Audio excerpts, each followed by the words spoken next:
Zoro et Sanji sont apparus ensemble pour la toute dernière fois le 30 novembre 2013 au chapitre 722. Aujourd'hui, le chapitre 943 marque enfin les retrouvailles des deux personnages les plus appréciés du manga, soit 221 chapitres plus tard, ou 5 ans, 7 mois et 21 jours. Une attente représentant environ 24% du manga, soit presque un quart de l'histoire de Luffy.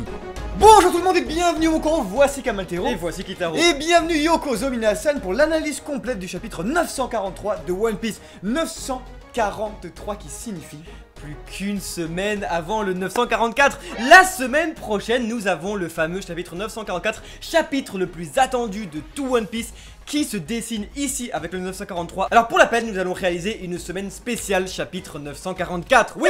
Pour marquer le coup et la sortie du chapitre 944 de One Piece, nous ne vous proposons pas seulement une, ni deux, mais bel et bien 3 vidéos pour ce chapitre incrédible qui va vraiment être une tuerie, puisqu'en effet, vous retrouverez les vendredis El Famoso Réaction Live, mais également samedi, et bien oui, à 20 h, un live pour discuter un petit peu et analyser. On a beaucoup de choses à vous dire, à vous annoncer, on fait très peu de live, donc ils sont, voilà, sachez que c'est pas pour rien qu'on en fait un, c'est à 20 h le samedi, et ça va ensuite être suivi par bien sûr la review le dimanche, où il y aura des énormes révélations sur les projets du Mont Corvo. On va devoir vous en parler parce que ça y est, ça arrive, et surtout pour parler du chapitre 944. Donc la semaine prochaine, Oda nous gâte, mais on sera là pour vous gâter également, parce que si le maître a de gros projets, nous avons les nôtres. On a trop de la chance parce que One Piece en ce moment c'est de la véritable bombasse, c'est hyper agréable de lire un manga pareil, et parce que voilà, aujourd'hui c'est reparti pour plus de 20 minutes de review. Il y a d'énormes choses à vous raconter, d'énormes révélations à découvrir là-dedans. C'est pourquoi si vous voulez nous encourager, n'hésitez pas à vous abonner à la chaîne, parce que c'est vraiment ici le plus grand des cadeaux, parce que voilà, encore une fois, nous on va prendre tout notre week-end pour essayer de vous apporter ça. Attention, c'est un énorme plaisir pour nous, mais vous voir que vous êtes de plus en plus nombreux sur la chaîne, c'est vraiment le plus grand des encouragements, le plus grand des cadeaux. Donc merci à tous, on a dépassé les 250 000 abonnés, c'est énorme. Je suis extrêmement hypé pour Wano Kuni, il en fallait peu, mais il y a quelque chose, il y a vraiment un truc, et c'est, on va pouvoir bien sûr parler en première partie du flashback d'Oden qui va être ici source, mais vraiment de mysticisme pour Wano Kuni. En seconde partie, on va bien sûr parler aussi des smiles, la boucle est bouclée, et vous allez voir qu'il y a des foreshadowing, des secrets vieux de plus de 11 ans qui sont enfin terminés dans ce chapitre, pour finir bien sûr sur le duo le plus attendu de tout shonen confondu, Sanji Zoro.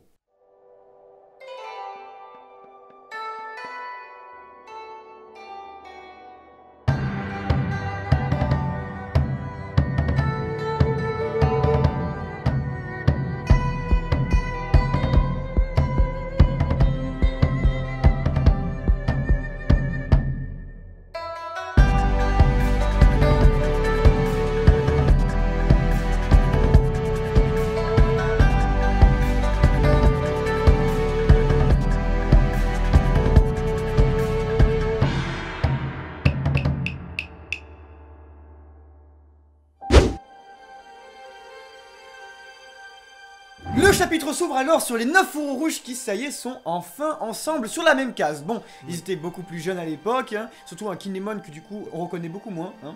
Qui ressemble à Cutiflamme. Ouais, carrément. Cette première page, elle raconte quelque chose d'assez extraordinaire, puisque c'est le tout début de l'amitié Kuzuki-Shimotsuki entre Yasuo, le Deimo, et également Oden, le Deimo. Qui commençait très mal. Voilà, qui commençait très mal, puisqu'en réalité, eh bien, les petites Kaira d'Oden Kuzuki, qui lui, voilà, c'était, il kiffait trop ses Kaira, et voilà, on voyait que c'était quelqu'un qui s'entourait très bien. Les Kaira de Kuri. Voilà, et qui savait très bien rallier les gens à sa cause. Et au final, eh bien, ces Kaira, du coup, qui étaient un petit peu des racles, elles sont allées voler le Daimo de Hakunai, qui n'est autre que Yosai Shimotsuki. Et alors à ce moment là elles se sont fait gauler, tous comme ça, tous autant qu'ils sont, ils se sont fait gauler, les 9 en même temps. Et alors qu'il aurait pu être puni, et que le Daimo aurait pu dire au père d'Oden que son fils fait de la merde parce qu'il y a des Kaira qui volent chez lui, etc., il a été beaucoup plus juste. On voit que donc on a un personnage ici très sage en fait, et surtout qui était vraiment pour Wano Kuni. Il est pas pour lui, c'était vraiment, il est pas du tout égoïste comme le shogun aujourd'hui, hein, qui est représenté d'ailleurs. C'est pour ça que, rappelez-vous, dans le chapitre précédent, il était en gros la vedette en gros pour devenir shogun. Tout le monde disait mais non, on veut Yasue,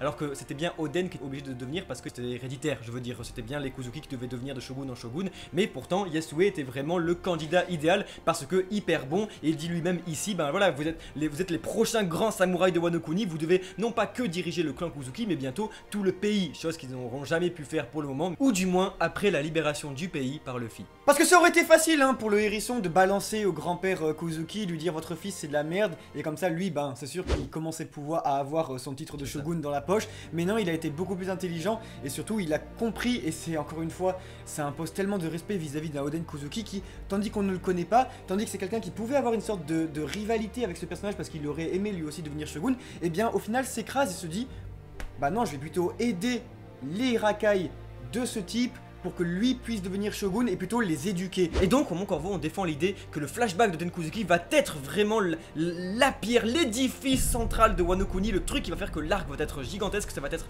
ce truc-là, ça va être tout le mysticisme qu'il y a autour, parce que là, on voit aujourd'hui que j'ai vraiment l'impression, que nous avons un nouveau Luffy, un nouveau Roger en fait. Parce que comme on disait là précédemment, on a vraiment un Oden qui en fait, a le pouvoir de rallier tout le monde à sa cause en fait. Même les pires crapules, les faire devenir des bonnes personnes aujourd'hui. Et moi quand je vois ça, quand je vois un chapitre qui s'ouvre sur 9 personnes, je suis désolé, c'est pas un hasard, 9 personnes qui se font gauler parce qu'ils voulaient aider leur capitaine, c'est exactement le comportement des Mugiwara. Mais exactement pareil, de voir des rebuts de la société, de voir des marginaux qui sont là et qui veulent juste aider leur capitaine parce que c'est ça, Luffy a accepté des gens qui n'étaient pas acceptés de base, voir un Chopper qui était un monstre, voir une Robin qui était aussi un monstre, on voit juste des personnages qui depuis le début ont été acceptés par quelqu'un. Et j'en suis sûr que Roger a fait pareil avec son équipage, avec Shanks et tout, comme Shanks a fait pareil avec le sien, comme aujourd'hui Luffy a fait pareil avec les Mugiwara et Oden avec Wano Kuni à son temps. Donc bien sûr, encore une fois, il y a tout un brouillard de mystère autour du personnage d'Oden, mais quand on va vraiment découvrir ce truc, mais on va péter les plombs. Je vous le dis, foi de Kamaltero du Corvo, on va péter les plombs quand on va apprendre vraiment le passé de Toki Kuzuki, de Oden Kuzuki, ça va être génial. J'adore déjà, je ne connais même pas ce personnage et je l'adore. Retour dans le présent, et alors maintenant c'est assez funeste hein. Du coup Yasue qui au final bien maintenant est crevé, voilà. Yasue qui du coup est mort, est tombé de sa croix. Et alors on a tous les faux rouges qui du coup, ça c'était très beau quand même, parce qu'au final ces faux rouges qu'on avait vu tout petit maintenant, et bien là sont en train de pleurer hein, la mort de ce superbe Daimo quand même qui avait encouragé leur maître Yasue Shimotsuki, qui du coup après la mort de Den et s'est dit hop là tranquillou, désormais je serai Tonoyasu, et bien a eu une fille, Otoko, allant dans le sens de notre théorie sur le fait que Otoko pourrait être Ishimitsu, puisqu'en réalité elle dit ne t'inquiète pas, j'ai volé un médicament super efficace qui s'appelle de l'huile de crapaud. Et là où du coup c'est extrêmement fort, et suivez bien, c'est que du coup on a Usopp qui est totalement désemparé puisqu'il fait nani. Sauf que son mensonge est devenu réalité sans que lui-même ne le sache, puisque précédemment Komurasaki avait été soigné. C'est très intéressant d'avoir un arc extrêmement bien construit, surtout très bien écrit, parce que Kiss vraiment se rappelle de cette case là où vraiment Usopp vendait de l'huile de crapaud. Et en fait il faut comprendre que Usopp donc c'est bien un arnaqueur et que donc il vendait un produit miracle qui n'en est pas un en fait finalement. Mais pourtant Ushimitsu, qui est peut-être Otoko, était elle qui volait cette huile de crapaud là pour ensuite soigner Zoro, on l'a vu au chapitre 937. Mais aussi sûrement en fait c'est elle qui a sauvé la vie de Komurasaki quand elle a été tranchée par Kyoshiro, parce que ça soigne bien les coupures. Et donc c'est ce qu'on a dit, c'est notre théorie à nous, qui est qu'en fait c'est bien Ushimitsu Otoko qui a aidé Komurasaki, qui est devenu ensuite Iori Kuzuki avec la rencontre de Zoro et tout. C'est pourquoi elle applique aussi sur Zoro de l'huile de crapaud, mais sur son père ça ne peut pas marcher parce que c'est en fait des balles. Mais là-dessus c'est hyper intéressant, c'est que Oda ne peut pas laisser autant de culpabilité au-dessus de la tête de Usopp. C'est pas possible qu'en fait lui il dise oh putain mais en fait j'ai tué tout. Non, parce que nous lecteurs on va bien savoir qu'en fait son produit marche vraiment, parce que les mensonges de Usopp deviennent réalité sans que ce dernier le sache. C'est incroyable en fait. Et donc on se rend compte qu'aujourd'hui que Orochi, je lui donne la médaille du pire, parce que c'est le plus grand, méchant et stupide personnage que One Piece n'ait jamais porté en 22 ans. Nous avons donc un personnage qui affame son peuple, et quand ce peuple-là, forcément se plaint et est en train de mourir de faim, rien que ça, rien que cette nuisance et cette image-là qu'il peut avoir, l'embête, et donc lui donne les fruits des démons déjà mangés par les hommes de Kaido pour les faire arrêter de chialer. C'est incroyablement, juste c'est purement méchant en fait, et ça arrive à des fins qui sont gratuites. Ce n'est pas juste oh non il faut absolument parce que j'ai besoin de ça, non, c'est juste en gros méchant, ce n'était pas nécessaire. Et ça montre à quel point Wano Kuni est pourri à cause de ce personnage qui est bête et méchant, qui est prêt à tuer des hommes et des femmes juste par orgueil et par peur d'une prophétie en fait, juste parce que c'est un gros lâche, et prêt à tuer même une enfant en fait juste par orgueil. C'est incroyable. Orochi, médaille du plus grand de One Piece. Dans ce chapitre, nous apprenons enfin comment se créent les smiles, ces fruits du démon artificiel, et surtout leurs conséquences. Alors, Reprenons depuis le début, nous avons donc El Famoso, bâtard numéro 1 du Nouveau Monde, qui s'appelle César Clown, qui alors du coup, il fait son truc qui s'appelle le SAD, pour ensuite les implanter dans des fruits que gère El Famoso, bâtard du Nouveau Monde numéro 2, Doflamingo, pour ensuite les revendre à El Famoso, bâtard du Nouveau Monde numéro 3, Kaido, qui lui va donner des armes en échange. Voilà, on s'amuse comme on peut dans le Shinsekai. Cependant, du coup, maintenant ce qui se passe, c'est que nous apprenons que en fait ces fruits, bah ils sont pourris as fuck, ils sont tellement pourris que du coup vous avez uniquement une chance sur 10 de pouvoir, eh bien, vous octroyer le pouvoir du fruit. C'était trop beau pour être vrai, et là on voit à quel point ces fruits du démon artificiel sont remplis de défauts. Déjà une chance sur 10 d'obtenir un pouvoir qui n'en est pas vraiment un en fait, parce que ça te transforme à moitié, t'obtiens un caractère en fait, t'obtiens une autre personnalité qui vient te faire chier, un animal, c'est horrible en fait, t'es peut-être plus puissant mais c'est ridicule, tu perds la possibilité de nager, et donc 9 fois sur 10,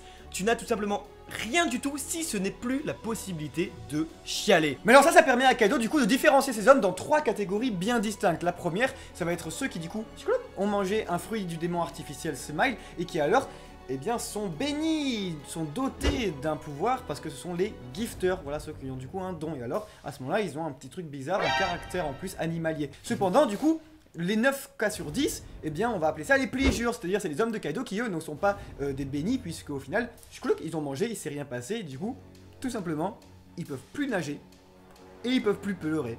Du coup, c'est des mecs qui sont comme ça, yata, c'est des bouffons. Et ensuite, on a du coup les waiters qui, comme leur nom l'indique, sont en attente de jugement, de savoir si leurs fruits qu'on va pouvoir leur donner vont pouvoir leur donner un pouvoir. Mais étant donné que l'usine a été détruite par Franky, on peut dire qu'ils sont dans une très longue file d'attente. Et là où c'est vraiment magnifique, c'est qu'on se rend compte que ces catégories avaient déjà été présentées sur Zo au chapitre 808 par Jack. En fait, on voit bien les gifters et les pleasures. Et c'est hyper intéressant de voir que ces derniers, regardez bien, au chapitre 808, et ben rigolent tous. Il n'y en a pas un seul qui ne rigole pas. Oda, on a dessiné des dizaines et tous ont un énorme sourire. Alors qu'à l'inverse, les gifters, eux, ont bien un pouvoir, ont bien une autre caractéristique et tout, mais pourtant ne rigolent pas pour autant. Donc on voit bien que quand le fruit du démon fonctionne, et ben le SAD ne fait pas effet. Le SAD qui est donc dedans le fruit qui rend les gens ultra heureux, hein. On voit ici un peu la dichotomie que Eiichiro Oda veut créer.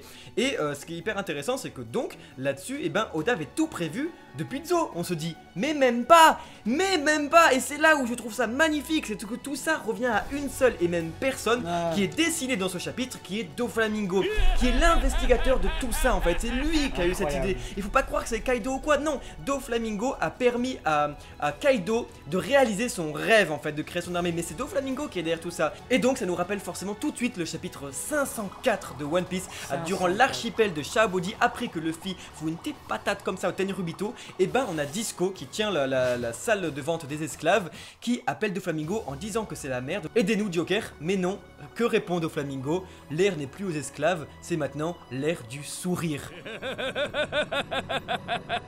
C'était en décembre 2008, les amis, ça va faire 11 ans, et on se rend compte à quel point One Piece est extrêmement bien construit et à quel point Oda est dans le turfu pas possible, parce qu'à l'époque, et on peut regarder dans le tome même, et ben il faut savoir que c'était traduit l'ère du sourire et même pas l'ère du smile, alors que c'était bien écrit smile par Oda, tout simplement parce qu'à l'époque, et ça dans n'importe quelle traduction, anglaise, espagnole, française, chinoise ou quoi, c'était bien traduit sourire parce qu'à l'époque on ne savait même pas que c'était encore un nom propre. Voilà. C'est fou, enfin je veux dire c'est incroyable, c'était il y a 11 ans et c'est un énorme foreshadowing. Oda avait déjà l'idée en tête que Doflamingo préparait des smiles, que Doflamingo allait faire l'armée de Kaido, et aujourd'hui ben la boucle est bouclée. Ça a commencé avec Doflamingo, ça a fini avec Doflamingo. S'il est sur notre canapé aujourd'hui, c'est parce que c'est vraiment un des personnages les plus importants du manga. Je t'adore.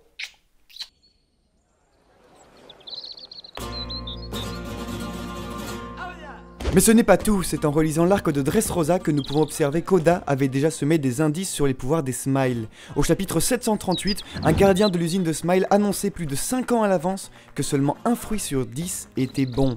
Et chapitre 698, soit il y a plus de 6 ans, les paroles de Law prennent enfin sens. Ce sont des fruits du démon artificiel, et donc il existe un risque et des effets secondaires.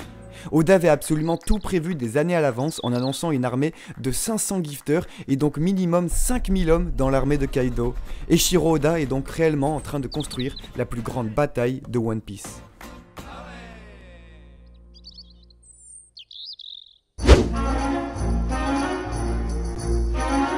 Quelle fin de chapitre, mes aïeux. Il faut bien qu'on se le dise déjà, c'est que quand même, c'est sûrement la prémisse d'un des top ultimate de nos fanservice. Non, je suis trop content parce qu'on vous a sincèrement gonflé pendant des mois avec ça. On a fait vraiment, on a fait les pires lourds en faisant un compte à rebours toutes les semaines pour vous dire que le 944 ça va être de la grosse bombe et ça risque d'être de la grosse bombe. Le setup est mis en place mais d'une force, c'est-à-dire que vraiment on était là il y a quelques chapitres, mais quelles sont les chances pour que Zoro soit dans les parages alors qu'on parle du 944. Mais là on a Sanji, on a tous les Mugiwara sauf Luffy, et surtout on a un Shogun, on a Hawkins, on a X-Drake, et alors au final on a quand même une page mais totalement déjà dessin, mais graphiquement c'est goldé, c'est incrédible, incroyable. Là on n'a pas du fan service, on a quelque chose qui fait plaisir aux fans, et c'est ça qui fait vraiment toute la nuance avec Oda. C'est pas un Oda qui va être là, il va dire ça va vraiment, ils vont trop kiffer. Non, non, il fait ça et puis les fans kiffent. Depuis plus de 5 ans maintenant, ils ne se sont pas vus.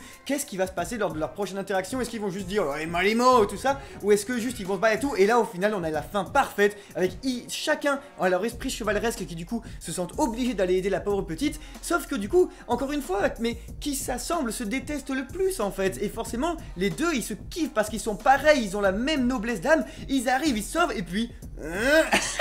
Alors forcément, qu'est-ce qui va se passer? Il y a deux solutions. Parce que là on est sur un cliffhanger total, parfait pour arriver à quelque chose concernant Sanji et concernant Zoro, chapitre 944, qui teasait, vous savez, le ultimo meilleur, le meilleur, qui va être le meilleur. Est-ce que Oda serait pas en train d'installer ça? Beaucoup pensent donc forcément à un combat entre les deux, parce qu'on sait très bien qu'il y a des comptes à régler. Si surtout Zoro apprend ce que Sanji a fait étrangement pile au chapitre 844, donc soit pile 100 chapitres avant sur Whole Cake où il faisait un énorme concassé sur le front de Luffy. Si tout cela s'apprend, ça risque de partir un peu en grabuge. Mais les amis, moi je me demande, est-ce que ce serait pas beaucoup plus intéressant, mais alors beaucoup plus intéressant, de voir en fait un Zoro et Sanji dos à dos, vraiment dans face à l'adversité qui serait Hawkins et Drake pour sauver Otoko, et là on aurait les deux meilleurs.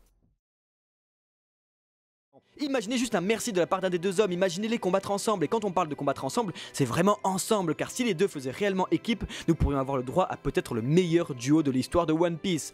Ah là là, qui sait, peut-être un jour. Et ça qu'on se le dise les amis, ça reste je pense dans le top 3 largement des attentes fans quoi, mais vraiment, c'est-à-dire Zoro et Sanji dos à dos qui se battent ensemble. Voilà, on a un setup totalement parfait pour le 944 qui est mis en place. Il ne faut pas oublier tout de même que Zoro n'a que 2 sabres sur 3 et que s'il devait y avoir un combat, etc., on aurait directement une ambiguïté qui serait placée, c'est-à-dire entre Zoro et Sanji. Zoro, ouais, mais il avait pas ses sabres. Sanji, ouais, mais il s'est pas sa tenue. Il avait pas. Bref, donc peut-être qu'il y a un truc qui est en train de se créer dedans. Voilà, il peut aussi se passer bien sûr le côté de ok, Hawkins, Drake, allez les arrêter, et en fait, l'étincelle explose entre Sanji et Zoro et donc se battent, et donc vous savez, il y a un peu le comico-tragique en fait de Sanji et Zoro qui tellement se battent, explose tout autour d'eux, et en fait voilà, ça crée un truc. Je me demande si vraiment Oda va créer ça. Également, petite théorie des familles, ce serait celle qui ferait écho à Zoro et Luffy qui se battaient à l'époque sur Whiskey Peak et qui, lorsqu'ils faisaient face du coup à Mr. 4 et tout ça là, eh bien on était un petit peu au Mr. 5, ils se battaient super violemment et tout ça, et puis d'un coup quand ils disaient excusez-nous on vous dérange là ou quoi, et puis ils disaient et ben voilà, peut-être qu'il pourrait se passer exactement pareil, c'est-à-dire un Zoro, un Sanji qui s'insulte, etc. Et puis Hawkins et Drake qui arrivent comme ça, qui disent excusez-nous, et puis d'un coup ils font et puis comment ça se voilà, c'est ça. Donc là vraiment face au véritable adversaire, et c'est pourquoi je pense, vu qu'on a l'impression, enfin moi j'ai l'impression en tout cas que l'arc narratif, en tout cas ça y est, il a fait toutes les conneries possibles, d'Orochi est fini. Son arc est un peu terminé là, j'ai envie de dire aujourd'hui, et donc est-ce que pourquoi pas là maintenant, et ça serait vraiment Zoro et Sanji face à tout ce bordel, et qui vraiment arrêterait Orochi maintenant. Ça ferait exploser un peu Wano Kuni, et on dirait bon, maintenant il faudrait peut-être aller vers Kaido, parce que le plan c'est pas du tout Orochi, c'est bien Kaido, c'est Onigashima. Donc est-ce que voilà, qu'est-ce que va faire Orochi en plus? Il a fait chier Komurasaki, il a fait chier, il a tué Yasue, il a fait chier Otoko, il a fait chier tous les bisous. Donc qu'est-ce qu'il peut faire de plus en fait là maintenant? Donc voilà, c'est ça que je me demande, et surtout ce serait hyper intéressant en tout cas que quoi qu'il arrive, voir un capitaine observer son bras droit et son bras gauche sauver le game à la télé de Odon. Moi ça va me régaler. Le chapitre 904 ne peut être que pure folie. C'est pourquoi encore une fois on vous invite vraiment la semaine prochaine à nous suivre pour vendredi réaction live, nous voir réagir à ça. C'est quand même le chapitre de One Piece le plus attendu depuis toujours. Et on s'est jamais dit parce que Oda surprend, mais là les lecteurs sont tous mis d'accord à l'international pour dire que le 944 va être intéressant, et ça depuis des années. Et donc voilà, vendredi réaction live, samedi à 20h on fait un énorme live pour vous raconter plein de trucs hyper importants et surtout pour parler de ce qu'on va voir, et dimanche l'analyse complète bien sûr du 944 avec, j'ai envie de dire, une énorme annonce. Ce serait quand même vraiment super fun de voir un Luffy qui du coup regarde ses 2 secondes sauver le game sur la place, et puis de dire au vieux Yogolo, regarde c'est mes 2 trucs, ah je suis content parce que du coup les villageois sont sains et saufs avec eux, ils sont en sécurité, et puis d'un coup forcément les deux commencent à se fighter, à se tirer les cheveux, et puis Luffy qui fait oh guérissez. On n'oublie pas cependant que Sanji se révèle au grand public, et ça c'est quand même un petit peu bizarre dans le sens où, eh bien, s'il était devenu Osaba Mask, c'était justement pour ne pas être Sanji, ne pas faire foirer le plan. Maintenant que Yusei est mort, est-ce qu'il arrive comme ça, il les regarde, il fait putain je suis crevé pour ça, j'ai sauvé le game, voilà. Et là maintenant, alors qu'il devait sauver le plan et du coup tout remettre les pendules à l'heure. Dans tous les cas, ça va être assez dangereux pour Sanji qui va souffrir une comparaison avec Zoro qui lui est invincible depuis le début. Personne s'inquiète vraiment pour la puissance qui est présentée par Oda sur Zoro, donc on s'en fout, on sait très bien que le mec est juste mais monstrueux. Par contre Sanji lui a souffert un peu pendant l'arc de Whole Cake, et donc ça va être ici en fait à lui de se montrer, de quoi il est capable, s'il a toujours encore sa place dans le monster trio des Mugiwara. Moi je vais plus avoir des attentes, étonnamment, alors que je suis un énorme fanboy de Zoro, je vais plus avoir des attentes sur Sanji en fait, sur vraiment comment il va être présenté, en espérant que Zoro lui vole pas trop la vedette, parce que sinon le personnage est vraiment mort et enterré. Et là TMTC ils font une armée de l'air. Voici ce qui clôture l'analyse du chapitre 943 de One Piece, qui nous laisse uniquement le 944 devant nous, et voilà, avec une réaction live, un live et une review pour la semaine prochaine pour fêter tout ça. On se dit à très vite au Mon Corvo, d'ici là, c'était Kamaltero. Et c'était Kitaro, ciao ciao.